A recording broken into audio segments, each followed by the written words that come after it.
Maal ture mee? Maal jedhan hospitaala? Waan tokko dhukkuba isaa argamuu hin dandeenye. Dhukkuba isaa argamuu hin dandeenye. Kan inni asiin fudhatu kun maalidha? Tuubboon itti jiru kun kan inni ittiin maal fudhatudha? Inni fudhatu nyaata dhiyeessa. Nyaata achiin fudhata. Afaaniin fudhachuu hin danda'u. Nama mana jira?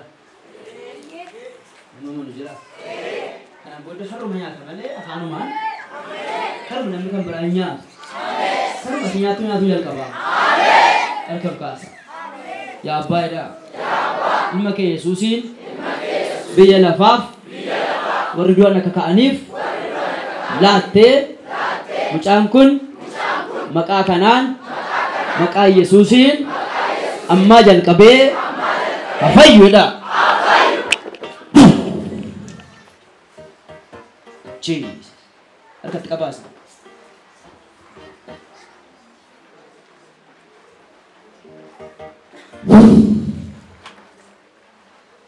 Afur du'a harka qabaachis ammayyuu harka lachoos qabaa. Gadhiisi. Qorriin nama sodaate natti fidi. Dhulka baadhu fidi.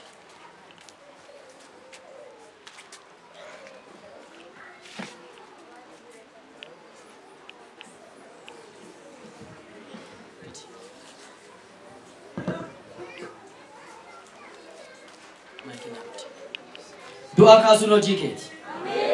Amma mucaan kun socho'aa jalqabu. Mogoleen itti godhamu.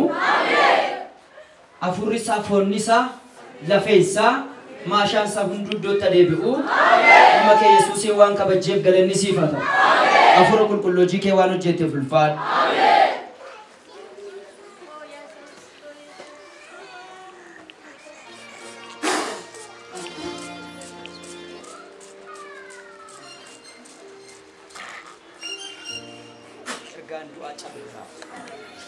Ergaan du'a cabirraa. Ergaan du'a cabirraa. Thank you, Jesus.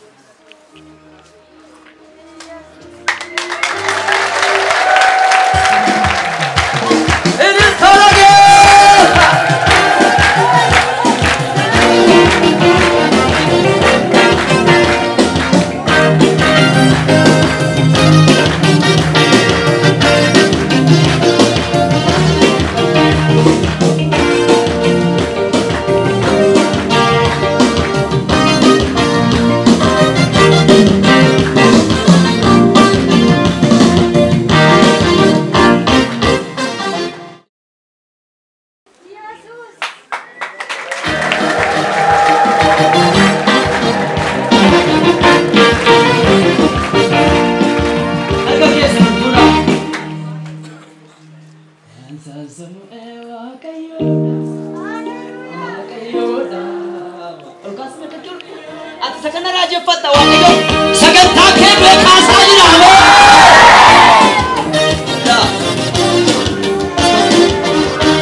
Already mucaan kun midhaan nyaata amma. Ishee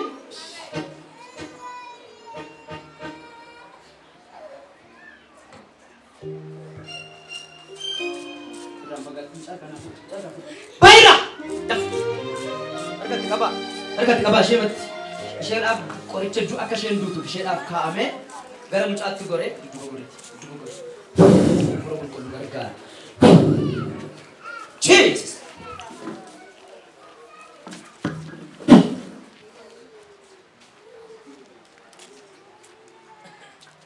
Dukkanni kun mana ishee irraa ka'e. Mar'umaan ishee madeessuudhaaf, ishee ajjeesuudhaaf ergaan kun cabirraa. Ka'e.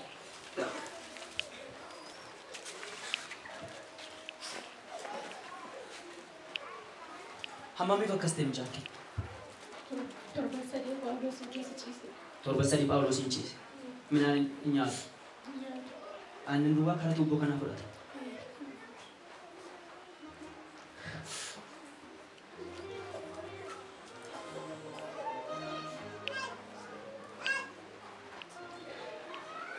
aannan isaa kenniif amman dhuga. Galateeffadhaa Waaqayyo.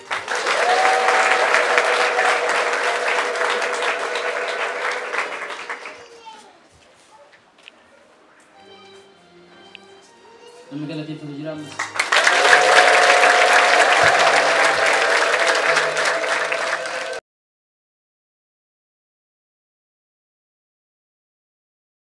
Yaadattu yeroo mucaa kanaaf kadhatan torbanarraa nama simbiraatiin danda'ameera. Waaqayyo dhimma kee hojjetaa jira. Nuti isan abdii kutanii turtan miti rabaa mucaa kana deemeeros. Nuti boo'ee gaddee Waaqayyo irra galataan fidee dhaabeera. Du'in ta'eera.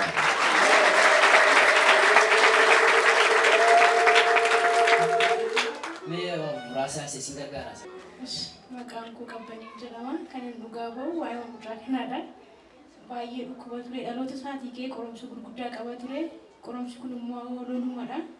Dhukkuba tokko iyyuu qabu ture. Phaawulositti riifeeriyaasii kan dhuunfaatti yaachi seenaa riifeerii naaf kennanii mucaa du'aa yaaluu hin danda'u dafii dhiiga kennamuufi Phaawulosiin geessinaan jennaan fuudhee sokkee isaatii malee.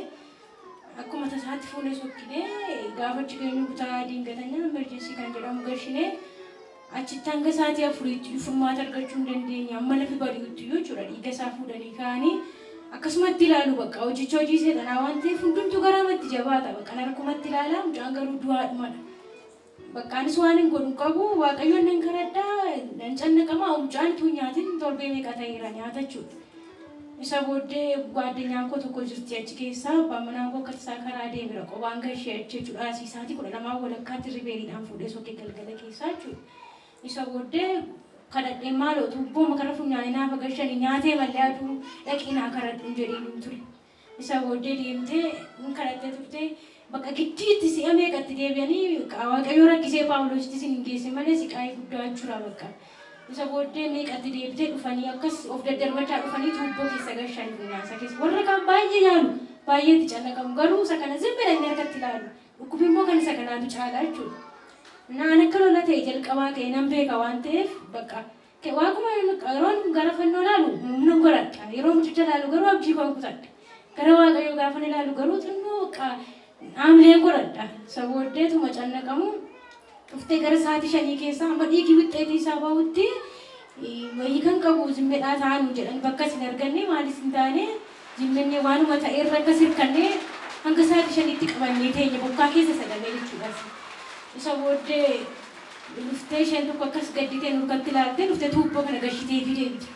Isa booddee aannan hin qabnu akka tasaa manaa baanee silas hin nyaatu dhugu waan ta'eef sa'aatii sokkeeraa handee bakkeedhaa danfisiisuuf kaaffee wayitii sokkeera bakka narkatti du'a waan ta'eef dabiite haqee juusii wayii bitii gibbii kana keessa barbaadiin jedhee ishettee gaaddeenyaan koo sun dhattee bittee fidde. Gaafa isheen tuubbicha qaxxaattee deebitu achiin itti nannee fi mucaan akka jabanachuu ta'e. Isa booddee bakka mogolee godhadhee achuma ciisa harka koorra kaayee naman kadhadhaa achuma taa'ee hirkadhee teenya waan xiqqoo tokkorra nama taa'anii wal hirkaa fuulee teenya achuma akkasii lafti bari namni nu ilaalu hin jiru sa'aatii 3-4 ta'e maaliif akkasitti nu ilaaltu ittiin natte yaadii ta'u maaf hin gootaniif jennaan dhuftee maanni mucichi keessii isaa maaloodha itti kanaa kan nu gaafatanii waan hundumaa finneerra kana ka galgala jechuudha. Isa booddee maal dhiigamma fuudhamutti tan dhiigii amma wuxxeetii isaa booddee tan baheeras namni kan nu kennaa yeroo hin jiru jettee.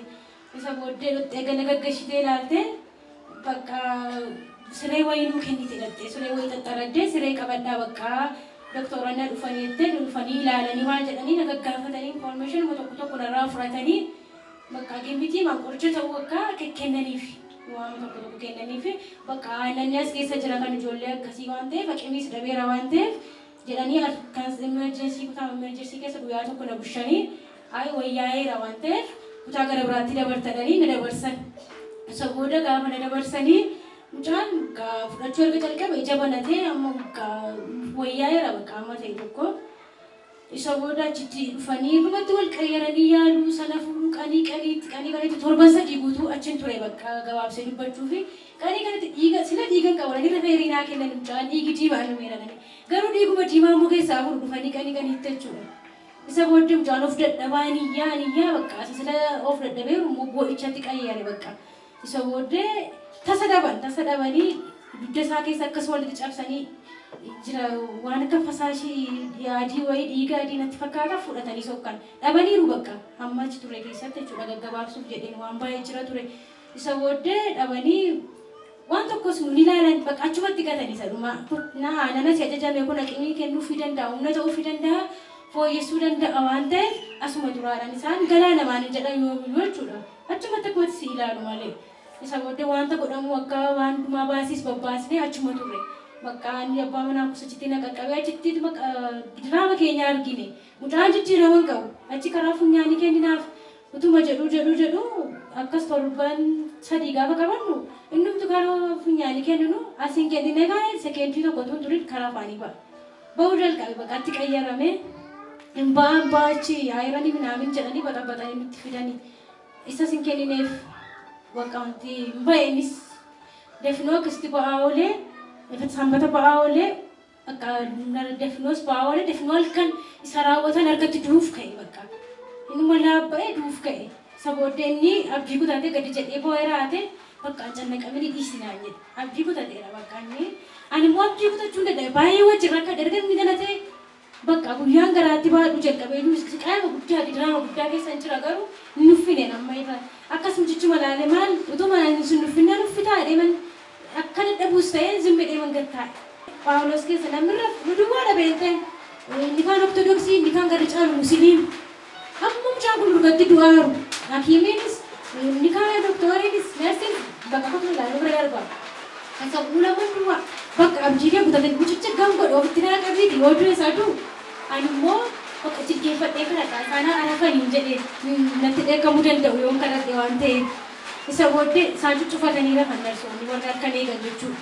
Ani immoo wambarii tokko fuudheen kaadhee lafuma cabbaa'u sanarra jilgeeffadheen nan kadhadhee raawwadheen haamleen godhadhe baqqaateen kadhadhee mulan jajjabaa'e mucaanis sila shaatu dhiis inni aannan kennaaf yeroon kadhadhu immoo aannan itti kennaa ba'uu dide isa booddee kadhadhee ka'een tokkichuma yaa waaqayyo bakka aan tokkitti kanumaan si gara ulfina kee duwwaa anarrattis mucaakoo irrattis ulfina kee duwwaa eeggadhu maqaa kee of eeggadhu kana caalaa jecha fixeera dadhabeeras hin jedhee kanumaan jecha kaafuudhee ofitti qabee inni dadhabee hirkateera anis garaa hojii kaadheetuma sossobu achuma irra laftiin barii dafnoo jechuudha.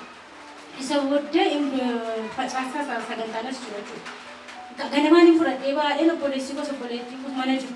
Dabaatii kottaa qursiin fidinaa dabaa kottaa qodaa fuudhaa hin jedheen mucaakoo hatee ba'uufan bakka naman baasan waan ta'eef maaliif yoodas mana waaqayyoo keessatti dhaqee naafatu jalloota gidduutti hin du'in mucaan kun jedhe bakka garaa makoon kutadheera waan ta'eef isa booddee isaan ganamaan naanii fiigaa dhufan ijoollee gaafa dhufanii dooktoronni nutti nam'anii jiru garatti socho'aa hin jiru eegumsa zabanyaan akkasitti nama eegaa garatti hateen ba'uun dhabee bakka saatiin isokki utuma achi keessaa achi jennee akka hannu dhabnu saatiin jaate bakka seexanattiin sila qabdee jirti waan ta'eef gaafa saatiin jaata immoo cirraasha shaataan inni daatti deebi'ee sarduu jalqabee mucaa bakka ani du'e isuma akkas ilaalanii walitti haasa'anii sokku isa booddee mucaa kana seexanumatti sin hirkatti ajjeesuuf jedhaa jedha naa waraqata xiqqoo eeggannaa qoyyeedhaan inni abbaa manaa koomu isa booddee zimbala inni nutti taaree ala dhaabate obboleessi koo annaa ala bayoo ol deebi'ee achi deemee as deemeen bakka tarii obboleettii kootti kennee gadi bee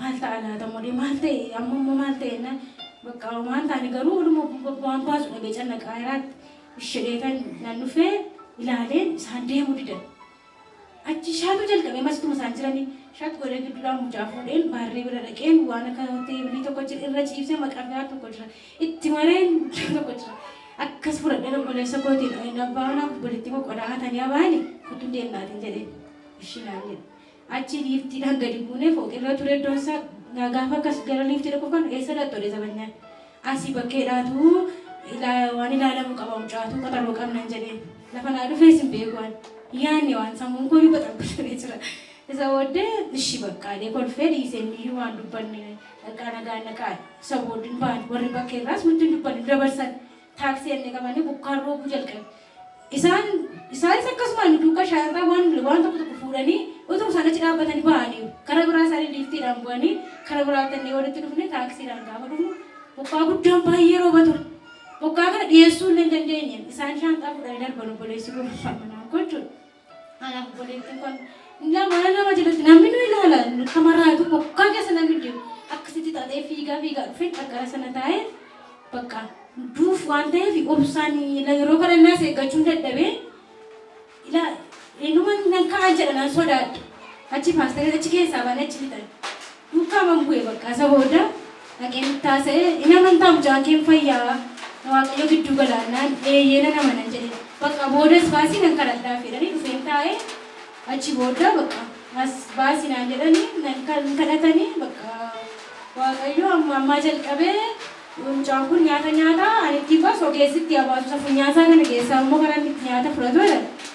Isheen akka qeentaa fudhadhee tura waaqayyoon kadhatanii fi isa booda gaafa naqee taa'u haqeen keessuma kooti maaloo keessa eegalee assaaf nyaataa keessaa qaban garaasaa keessaa qaban fuudhee baay'een bakkeetti galee timiitiin galee timiitii hojjedheetan gaafa takka jira nama shakkisiis keessa nama sodaachaa maan kee akka namaasaatti keessa ji'a tokko caalaan ta'anii nyaata fudhachaa jiru isa booddee fuudhee alanfachuutti ka'e bakka abileen godhatee nan kenne misaan nyaattu naan jennaan nyaaddu amma ni nyaatutti nyaaddu jedhee isa booddee nan nyaachise mucaan irratee halkanis rafaa bulee amma ammaatti naan nyaachaa jira. Hallelujah! Illeen kaawwaaqayyo! Illeen kaawwaaqayyo! Hallelujah! Galatee galanya baagara. Galanya baagara. Galanya baagara keekuno namate. Kuno namate. Olma kebayate tulagara fulakra. Tulagara fulakra. Chufalati bakara saate samara. Asate samara. Agi ke garana basa. Agi ke garana basa. Agi ke garana. Isla buta ka bulagari garana basa. Agi ke garana basa. Agi ke garana basa. Chupa mena ko. Chupa mena ko. Oi puri leke ke to garna. Asi. Chupa mena ko. Chupa mena ko. Chupa mena ko. Chupa mena ko. Agi ke garana basa. Agi ke garana basa. Agi ke garana basa. Agi ke garana basa. Agi ke garana basa. Agi mena ko. Agi mena ko. Agi mena ko. Agi mena ko. Agi mena ko. Agi mena ko. Agi ke garana basa. Agi ke garana basa. Agi ke garana basa. Agi ke garana basa. Agi ke garana basa. Agi ke garana basa. Agi ke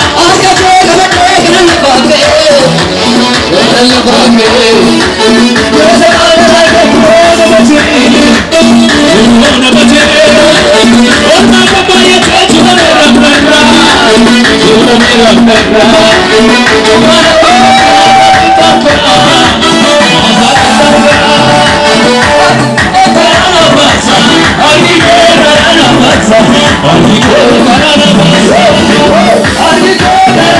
basa. Garana basa. Garana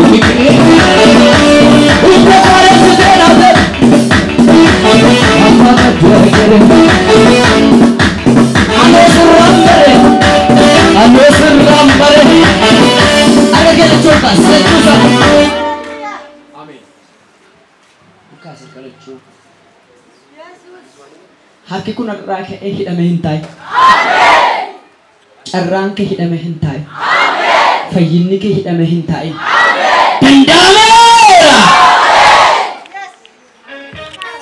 Danda'ameera! Fittee?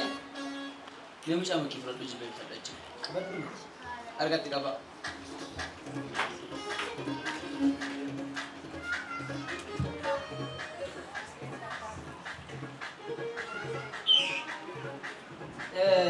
Inni hospitaala kamitti dadhabame Yesuusiin dadhabame. Ameen. Dibata irratti dhangalaafna. Nama dibamaan dhukkubi keessa hin taa'u. Ameen. Hinqolaan digimteen hin danda'u. Ameen. harki araara waaqaa mucicha qaqqabateera. Dibata waaqaan irratti waama. Maqaa Yesuus Kiristoosiin dhukkubsattoota kamiin kan lafaa kaasaa deemu. Dibata irratti waama. Dibati kee inni dinqii godhu. Mucaa kanarraa haadhu. Dhukkuba baata tuun ta'an irraa kee dibata baata.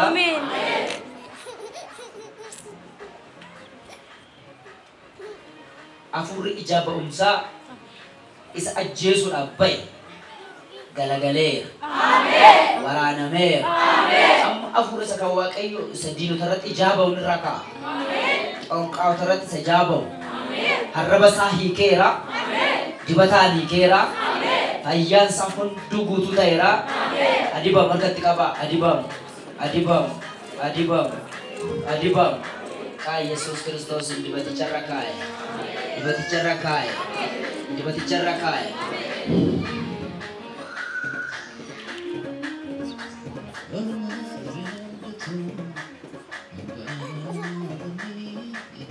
Dibeera maqaa Gooftaa Yesuus Kiristoos. Dibeera maqaa Yesuus Kiristoos. Galateeffadhaa waan mucaa kanaaf.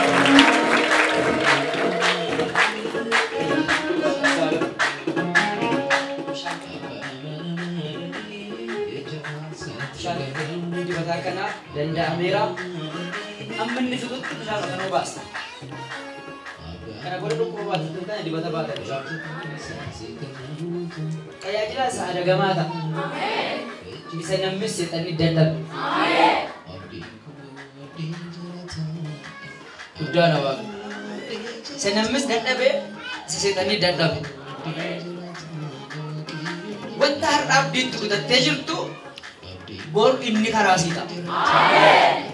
Isa abdiitti kutatteertu sanatu nooraa sii ta'a. Dhaloota irraa kana baarsa qabsu. Dhukkubni mucaa kana hospitaala kamiyyuu dhaqanii namni argu hin jiru.